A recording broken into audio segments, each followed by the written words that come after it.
I'd like to welcome everyone to the January 28, 2008 meeting of the Salina City Commission. Will the clerk please call the roll? Mayor Jilka. Here. Commissioner Larson. Here. Commissioner Peck. Here. Commissioner Perney. Here. Commissioner Vanier. I'd like to invite everyone to join us in the Pledge of Allegiance in a moment of silence. Pledge allegiance to the flag of the United States of America and to the republic for which it stands, one nation, under God, indivisible, with liberty and justice for all. Thank you.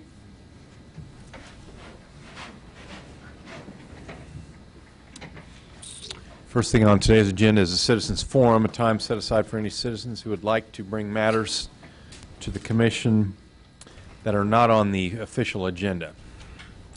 Is there anyone who wishes to come forward for that purpose?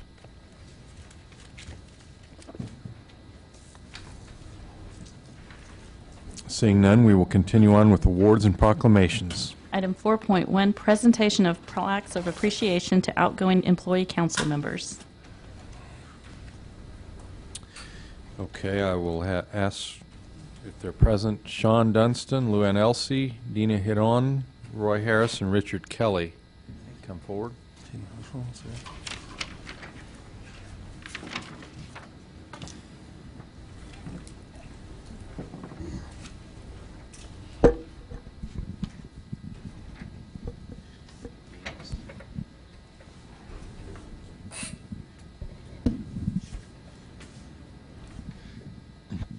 Okay, this plaque is to Dina Heron in appreciation for service rendered to the city of Salina, Kansas on the Employee Council 2006 through 2007. Any words of wisdom you want to impart before you go off the council? A pleasure to serve the community. Thank you.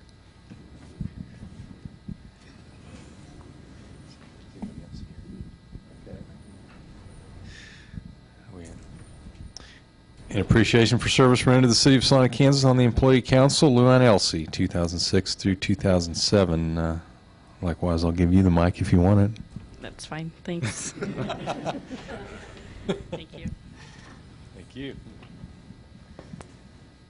Round of applause.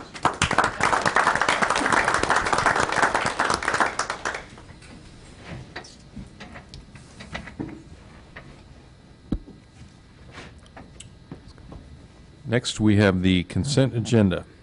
Item 6.1, approve the minutes of January 14, 2008. Item 6.2, approve the minutes of January 17, 2008. Item 6.3, acceptance of a sidewalk easement on Falcon View Drive in the Golden Eagle Estates number 4. Item 6.4, postpone first reading ordinance number 08-10431, amending Chapter 5, Article 9, Section 25-155 of the Salina Code pertaining to air guns, air rifles, bows and arrows, slingshots, or BB guns until February 11, 2008. I entertain a motion. Mayor, I move that this consent agenda be approved. Second. Motion is to approve the consent agenda. All in favor signify by saying aye. Aye. Aye. Opposed, same sign. That passes 4-0. We will now continue on with development business. Item 7.1, application number Z07-25, requesting an amendment to Article 11 or Article 6, Division 14, and by adding Section 42-303 to allow ground floor accessory apartments as a conditional use in the C4 district. Sub item 7.1A, first reading ordinance number 08-10436. Mr. Andrew. Thank you, Mayor. Mayor and Commissioners, this is a proposed text amendment to the C4 Central Business District regulations. The C4 Central Business District is a standalone district that pretty much represents the downtown core of the community, and it has some fairly unique rules in it just because of the unique nature of downtown development with the zero setbacks, the 100% lot coverage, the public parking. But as we're all aware, there's been a number of changes and trends in the downtown, and in the early 1990s this was recognized, and there was a fairly comprehensive set of amendments that were adopted that related to the downtown business district, and some of that was adding some additional uses to the list of conditional uses. The other point of emphasis was finding ways to allow for and encourage different types of residential uses in the C4 area. So there was work done by representatives of the Salina Downtown Inc. and city staff, and they reached some general conclusions that all types of residential uses should be allowed in C4 in the downtown area, that if you had a residential use that was accessory to and located above or below the main floor of a principal use, that should be just a permitted use, and there should not be special parking requirements for that. If you were going to develop a building or facility that was going to be used primarily as a apartment house, then that should be done on a conditional use basis, and you should be required to provide your own off-street parking. And then that if hotels and motels were located in the C4 district, they should be required to provide their own off-street parking. So there was a set of amendments that was adopted in 1992. The area that didn't really get addressed was it spoke to what are commonly referred to as lofts above the ground floor of a downtown building, but didn't really address the situation where somebody had a business or other use on the main floor and wanted to add an accessory apartment. So the proposed clarifying amendment that is before you today would amend the conditional use permit section in the C4 district and would allow for apartments that are on the main floor or ground floor of a downtown building, provided that they were accessory, meaning that there was still another principal use in that space. And to clarify what accessory means, that it can't occupy more than 25% of the ground floor of the building, and because of that, there wasn't a need seen to have it provide its own parking since there was already a principal use there.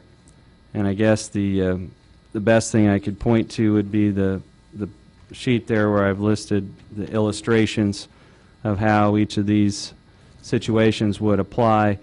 If you were a business or property owner today and you want to put in a second floor loft apartment, that is a permitted use, and that can be done with approval of a building permit. There's no special zoning reviews or approvals required to do that. And for off-street parking, you can obtain a parking permit through the SDI office for that loft or below ground apartment.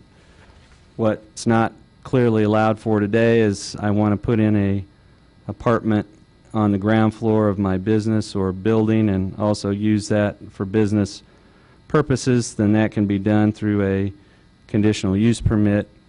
You couldn't have that apartment out in the storefront. It would be limited to 25% of the floor area, and no additional off-street parking would be required for that. If you want to construct an apartment building or take an existing building and modify that and turn it into an apartment building, a conditional use permit would have to be approved for that, and parking would have to be provided, but only at half the rate of housing in other parts of the community, which is usually 2 spaces per apartment unit. In the C4, it would be 1 space per apartment unit. So the purpose of this amendment is to clarify that you can put in a apartment on the ground floor or main floor of a downtown building under those circumstances and through a conditional use permit. Planning Commission initiated this text amendment and reviewed what staff had come up with for a draft, and they reviewed that on the 15th of January and recommended that it be approved as drafted. So it comes to you with a recommendation for adoption. Your options would be to approve it as drafted and recommended by the Planning Commission. You could approve it with any additions or modifications that you think are appropriate. You could send it back to the Planning Commission for additional review, or you could decline to approve any change at this time. I'll do my best to address any questions that you have. The policy has been, at least since 1992, to try to allow for an intermix housing in the downtown area, and this was an area that we felt wasn't clearly addressed, and that is the accessory apartment that's not above or below, but is actually on the main floor. So am I understanding this ordinance correctly? Under 40, section 42.303, number 18, 19, and 20 are the new sections? Yeah.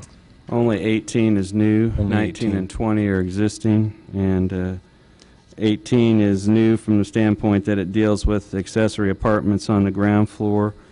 The sections there that are identified as 19 and 20 exist today, and they are unchanged.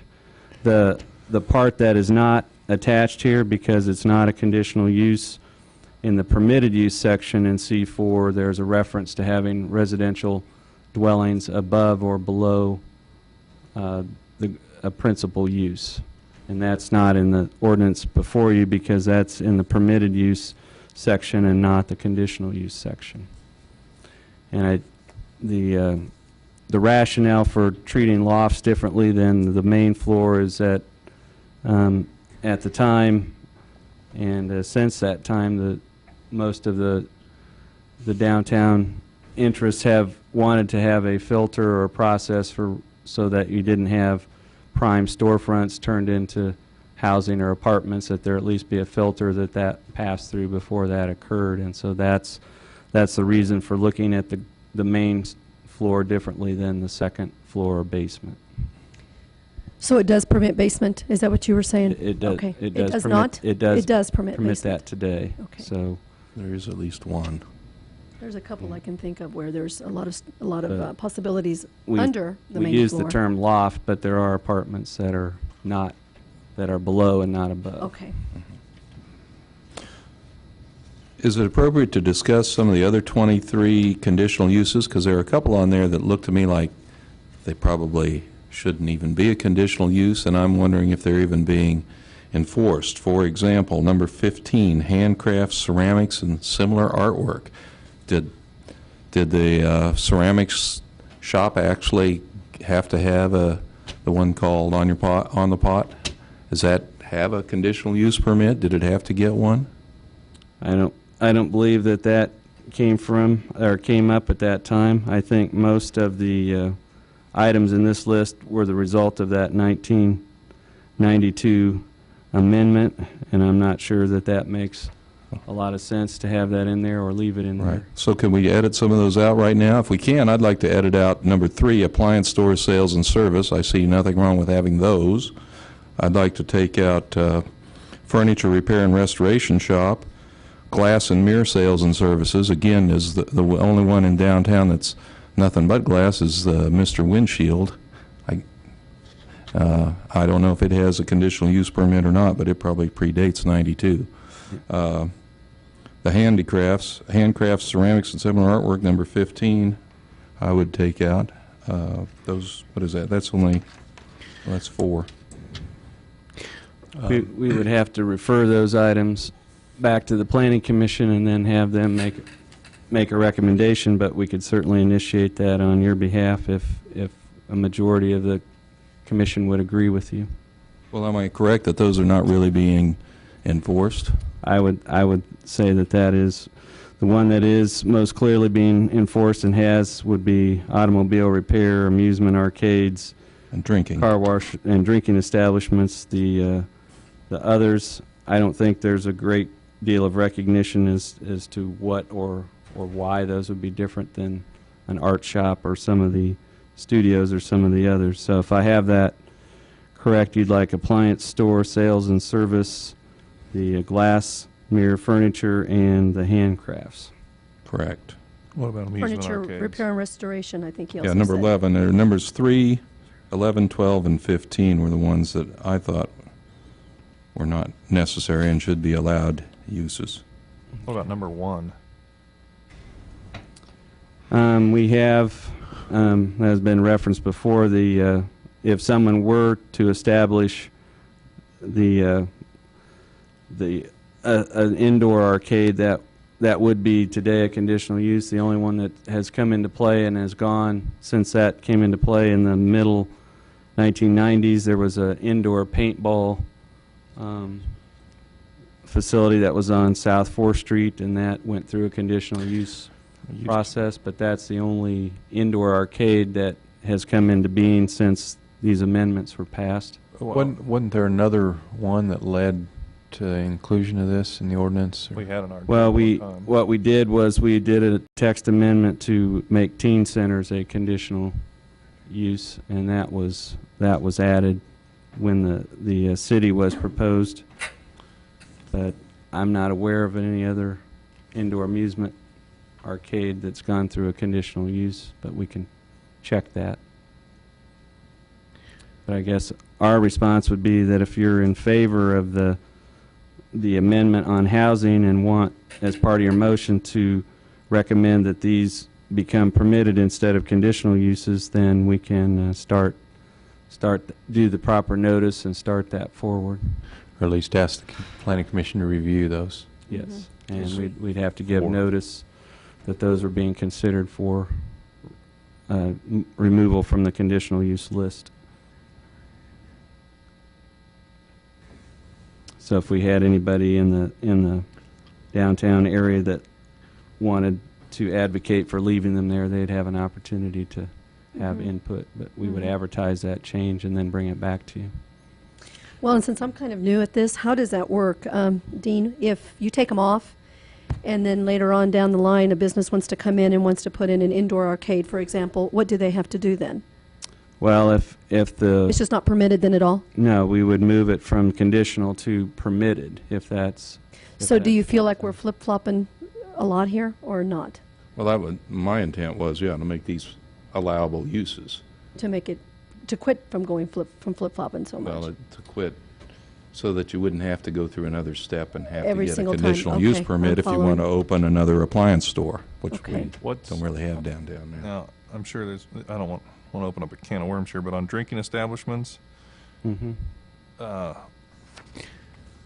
what is the point of going through this? I mean, obviously we allow them, but what criteria does the Planning Commission then use to say, yeah, we can have another one, or no, we're not going to have another one? Well, they have about a list of about 8 things that they look at when somebody applies for a conditional use permit for a drinking establishment. They look at the size of it, the seating capacity, whether they're going to serve food or not and have a kitchen, what proposed hours of operation, whether they have a dance floor, proximity to other drinking establishments, proximity to churches, schools, and teen centers. So those are the things that they look at when somebody proposes a drinking establishment and it becomes a conditional use permit application. I think that was put in place 5 years ago. I think it'd be appropriate to review that. I know there's been suggestion on the part of some people that only be left in place for large dance halls with more than 25 feet of storefront, for example. And I'd like to see that reviewed at least. I'm not necessarily saying I'm in favor of getting rid of it, but if nobody objects, well, we're asking the Planning Commission to review a few of these.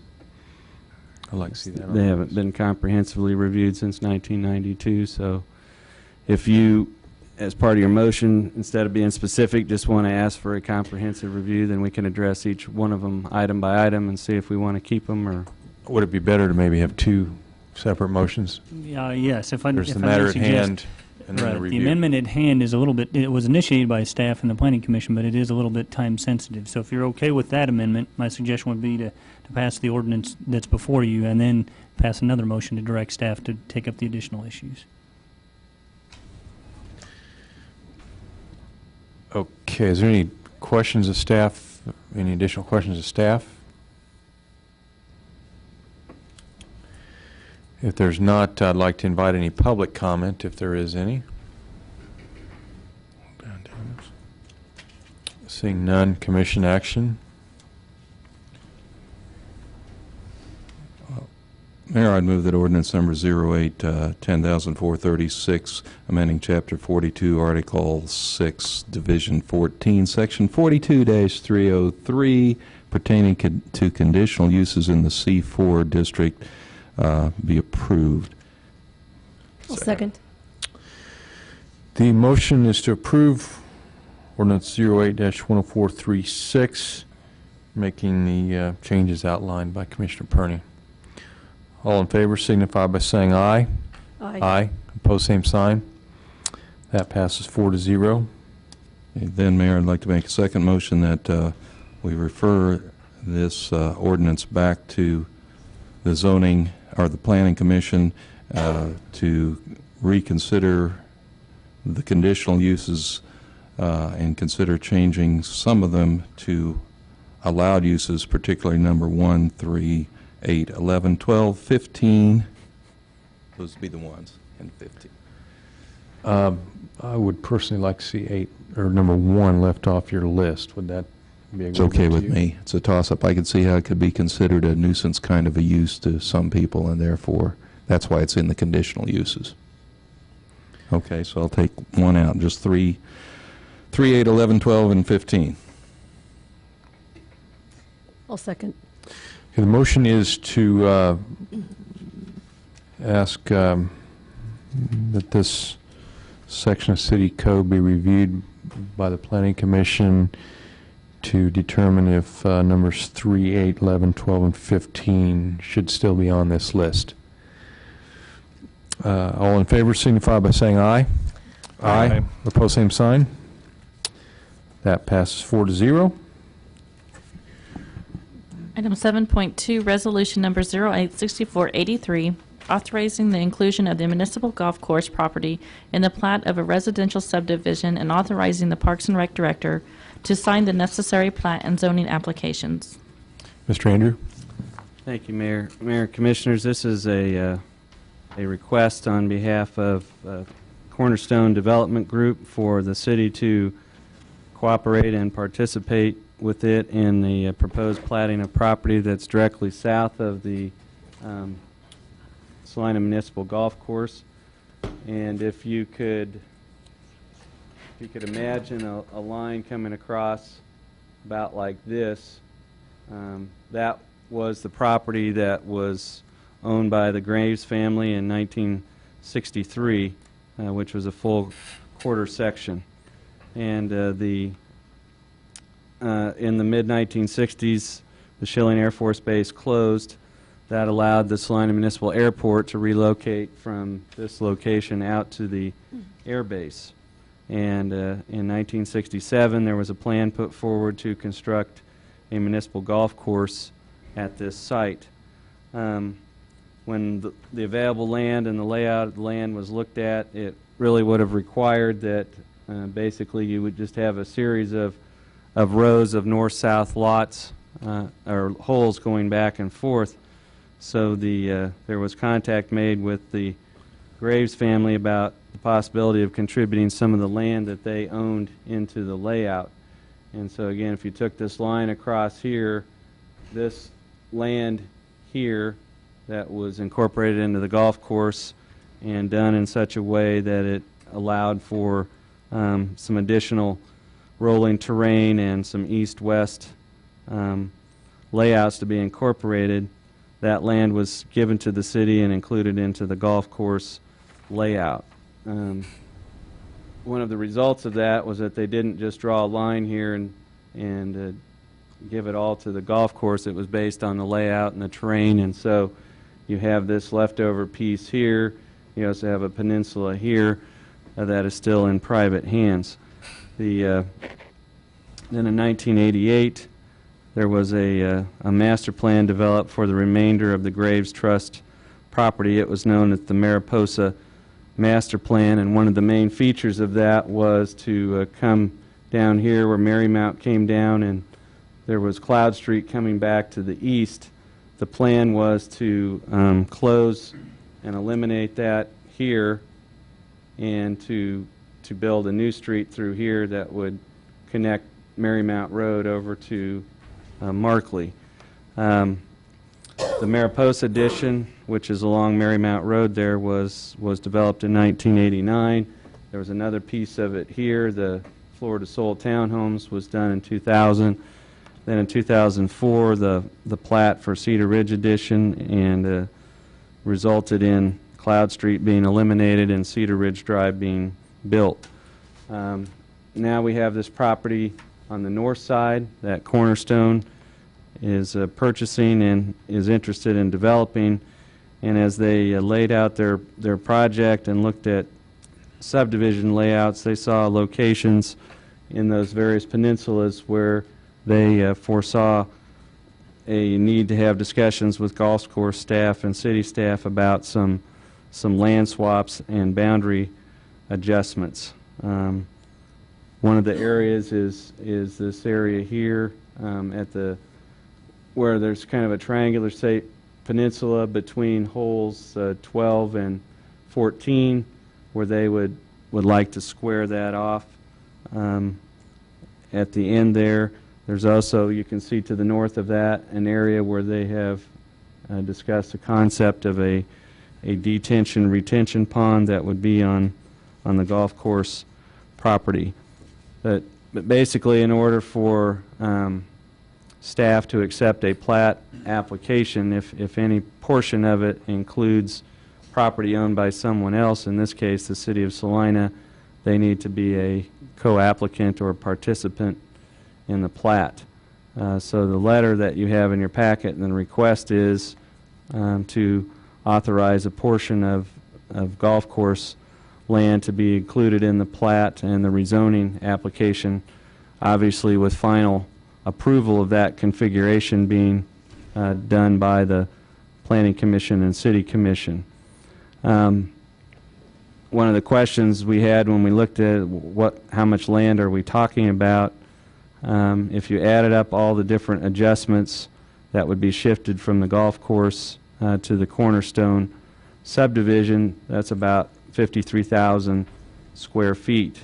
If you looked at what they were proposing to deed back to the golf course, that added up to about 12,000 square feet. But there are areas there where there's corridors here and over here where they are looking at dedicating a strip of land to the city where they could be used as trail corridors for golf course maintenance personnel to essentially go through the subdivision here and down here, and to allow them, so that would not be an obstacle to convenient access to the course and good maintenance. If you add up those areas, they contain about 34,000 square feet. So it's not exactly even, but there's land that they are giving back within their subdivision for city use. Other areas where they're requesting participation would be to allow a sewer to be constructed from here and go across golf course land to get to a sewer over in Mariposa. And a potential side benefit to that would be that the golf course has 2 restrooms that aren't hooked up to public sewer, and a public sewer is installed in this subdivision that would allow those golf course restrooms to get hooked up to the city system. So the other potential benefits would be having a clearly surveyed and monumented boundary for the south side of the golf course. There's some potential for adding a water feature or water hazard to the golf course, and again the opportunity to connect those 2 restrooms to a public sewer system. So what the request is being made today is to have the City Commission as representative owner authorize the city's participation in the platting process. Some of the golf course land is zoned agricultural, and so it would have to be zoned residential and made part of the subdivision if this were approved. In the alternative, you could decide that there isn't any public benefit here by participating in the platting of the property and decline to approve the attached resolution. But the resolution that is before you would basically authorize the city as a landowner to be co-applicant in the plat, and authorize Mr. Snyder to sign platting and zoning applications on behalf of the city as landowner, and to take this through the platting process. But it seemed appropriate before accepting a plat or getting too far into it to see how the city commission as landowner felt about participating in this. And again, I think most of the land that we are talking about was donated to the city earlier by the Graves family to be a part of the course. Questions of staff? In the study session, we mentioned the Markley Magnolia potential sewer improvements. With the sewer you talked about going straight across this to the kind of northwest, would that serve this entire subdivision, or would this subdivision still, especially that more easterly part, still need to be tied into the future sewer improvements on south of here? I think I'll defer that to Martha Tasker, but the preliminary plan we saw showed the whole subdivision going back to the west, if I'm...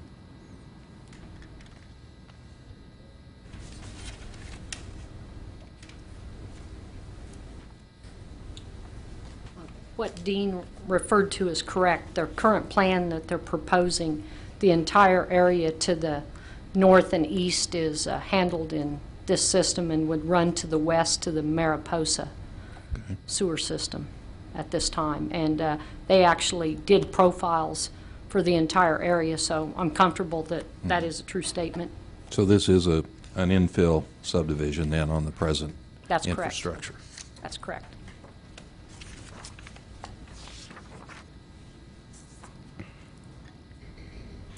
Any additional questions of staff?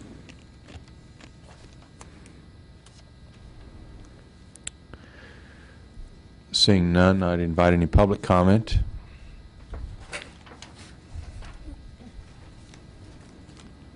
I'm Steve Rennick, and I'm part of Cornerstone Development Group, and would try to answer any questions you have of us.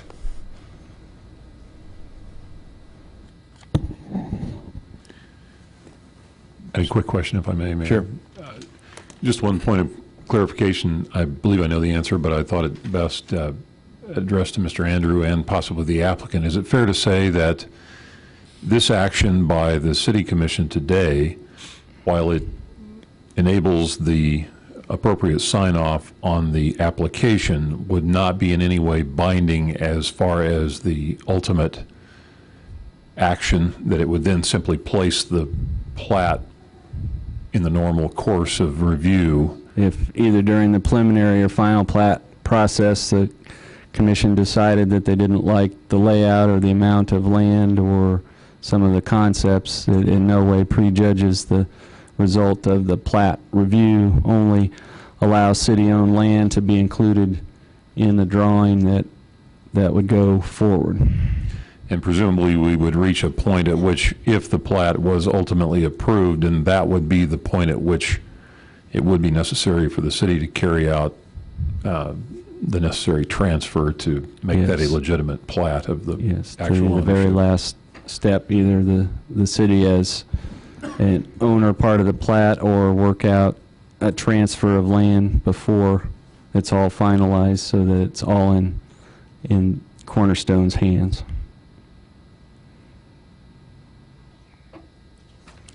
Good point.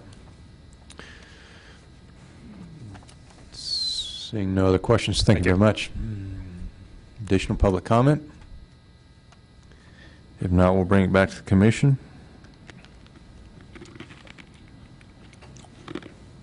Mayor, I'd move we adopt resolution number 08-6483, considering approval of a resolution stating the City of Salina's intent to participate in a residential subdivision plat that includes a portion of municipal golf course property, and authorizing the Parks and Rec Director to sign the necessary plat and zoning applications on behalf of the city. Second. Motion is to approve Resolution 08-6483, authorizing the inclusion of the municipal golf course property in the plat of a residential subdivision, and authorizing Parks and Rec Director to sign the necessary plat and zoning applications. All in favor signify by saying aye. Aye. Opposed, same sign. That passes 4-0.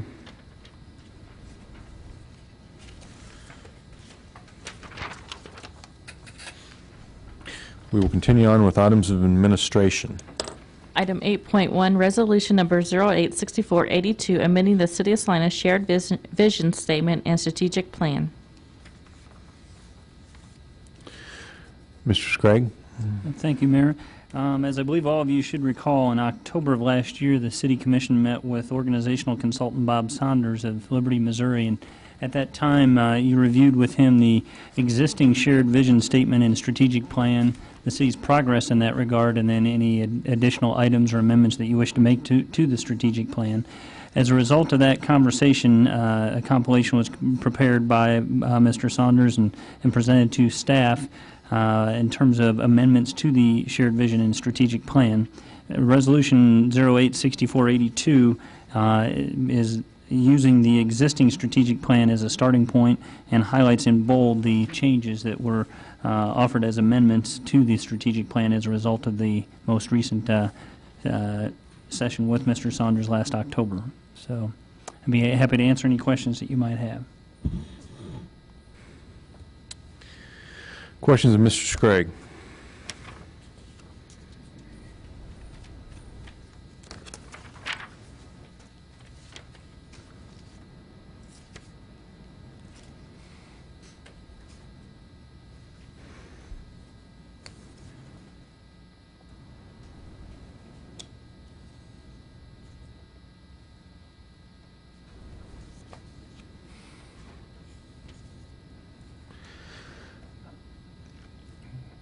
Any questions of staff?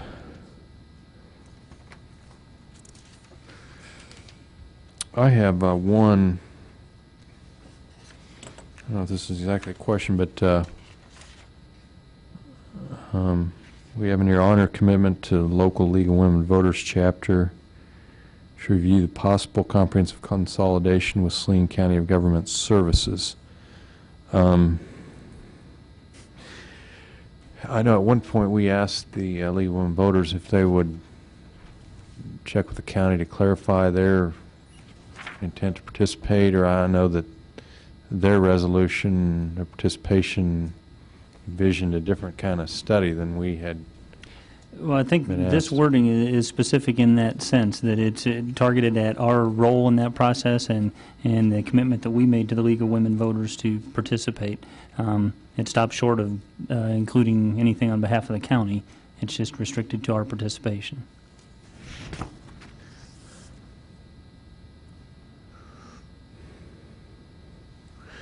I'm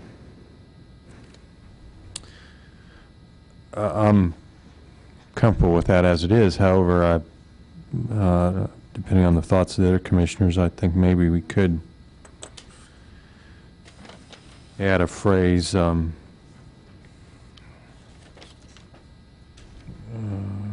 express a willingness to review the delivery of government services. I know that they're sensitive to a prejudgment that full consolidation is the way to go.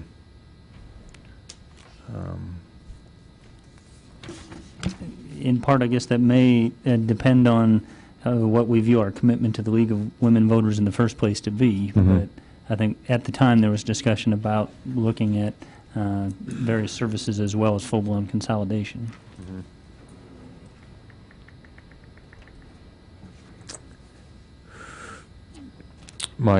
I guess my point is that I think there's some, just speaking for myself, there's some definite changes that should be made in the structure of county government that could be done without full consolidation. I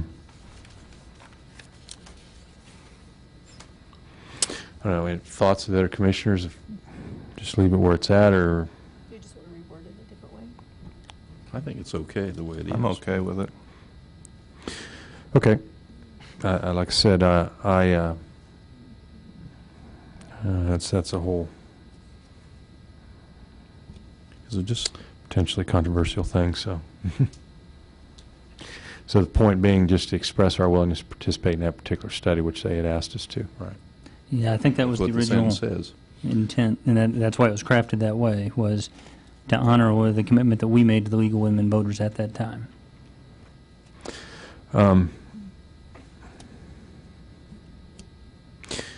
I'll support that. I do want to make a comment, though. If the county wanted some sort of a study, the review of how they deliver services in the county, I would be inclined to go along with that too, because I feel it's very important at some point for the City Commission. I know we have different perceptions of the problems, and in my mind, the biggest problem with speaking as a county resident with our county government is that the financial incentive needs to be taken out of service on the county commission, and so I just wanted to,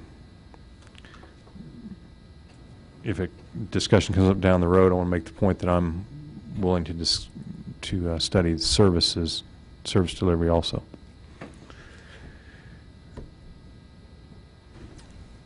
Any additional comments? Commission action? I was going to say the portion of this that I'd like to see some publicity on is the new goals under the natural resources paragraph, which there are 3 items that are all relatively new: comprehensive approach to water use and conservation, comprehensive review of community-wide curbside recycling, and practical strategies to make Salina an environmentally friendly or green community. But with that comment, I would move that resolution number 086482, amending the City of Salina's shared vision statement and strategic plan, be approved. Second. Motion is to approve the amendments to the City of Salina's shared vision statement and strategic plan. All in favor signify by saying aye. Aye. Opposed, same sign. That passes 4-0. Item 8.2, Resolution Number 086484, authorizing the mayor to enter an agreement for economic development services with the Salina Area Chamber of Commerce. Mr. Franz?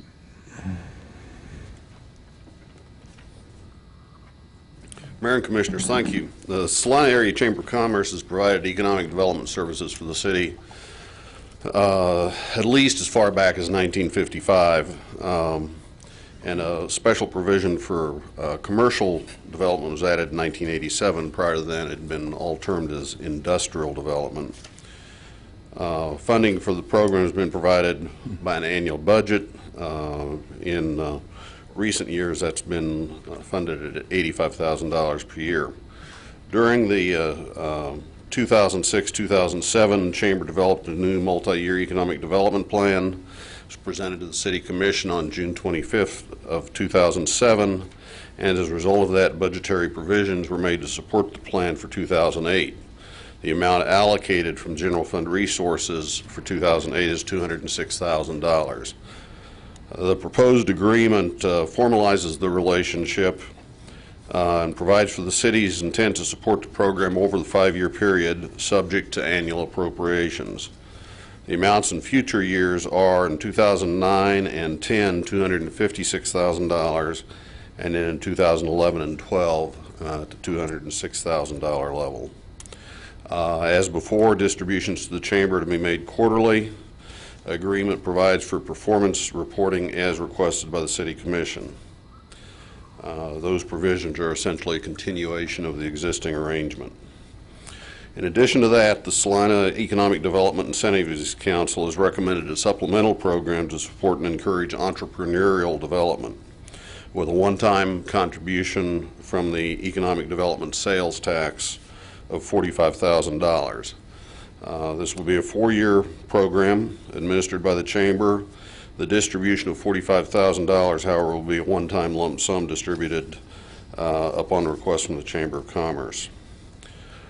The $206,000 is budgeted out of city general funds for the Economic Development Strategic Plan.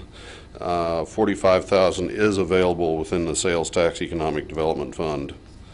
I'd be glad to answer any questions.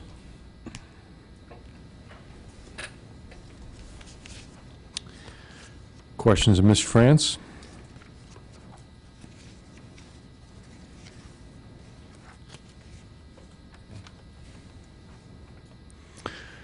Thank you very much. We entertain any public comment if there is any.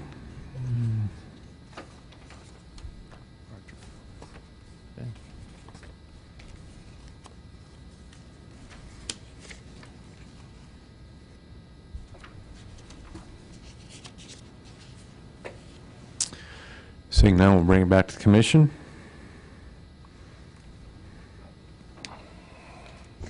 Mayor, I move that we adopt resolution number 086484, authorizing the mayor to enter an agreement for economic development services with the Salina Area Chamber of Commerce. Second. Motion is to approve resolution number 08-6484, authorizing the mayor to enter into an agreement with the economic development services for economic development services with the Salina Area Chamber of Commerce. All in favor signify by saying aye. Aye. Opposed, same sign. That passes 4-0. Item 8.3, resolution number 086485, authorizing the city manager or his designee to offer promotional incentives at the Salina Municipal Golf Course. Mr. France? Thank you. One of the positive suggestions that was made during the review of the fee structures at the golf course this last summer and fall was that the course ought to be more aggressive in marketing itself.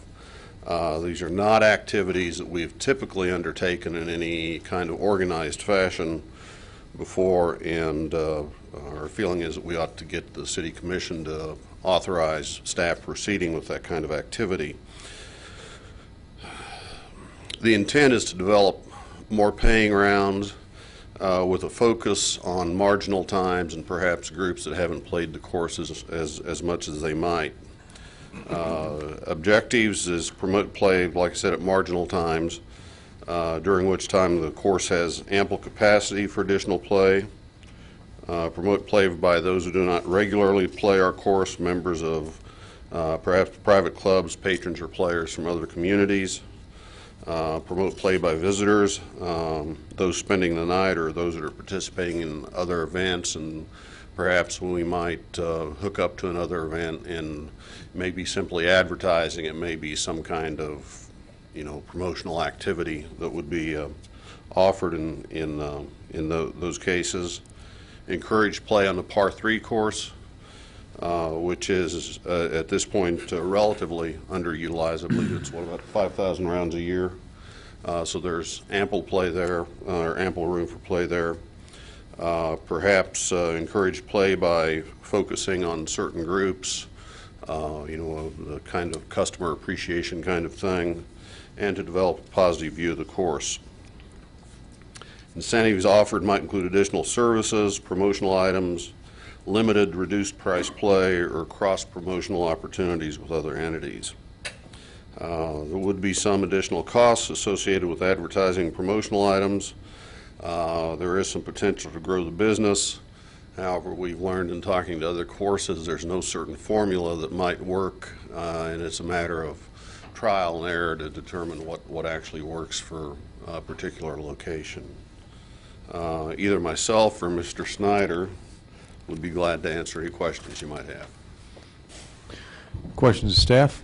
Yeah, I have not purchased my senior discount card yet. Is there any chance that those will be further discounted as a No. promotion yet this spring? Okay, I won't put it off much longer. Didn't know you played golf, Commissioner. I don't, but, we're trying to get new players. I have years ago. Maybe I could try again. Additional questions of staff? Thank you very much. I entertain any public comment. If commission action? Mayor, I'd move we adopt resolution number 08-6485, authorizing the city manager or their designee to offer promotional incentives at the Salina Municipal Golf Course. Second. Motion is to approve Resolution 08-6485, authorizing city manager or their designee to offer promotional incentives at the Salina Municipal Golf Course.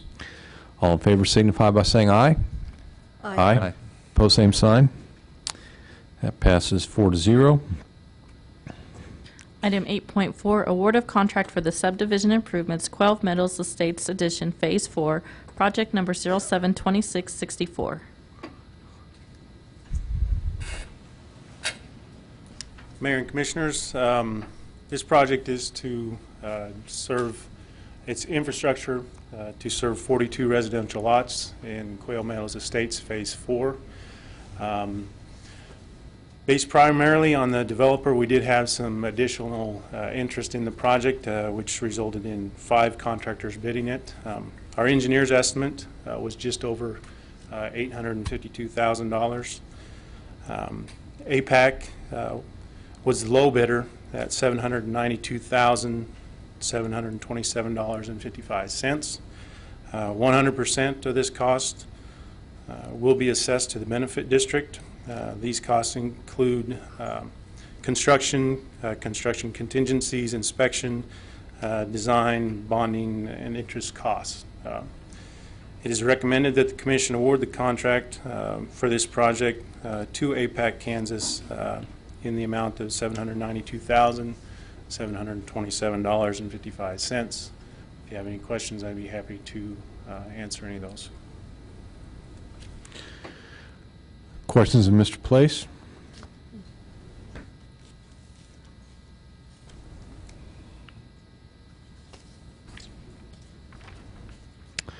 Seeing, thank you very much. Thank you.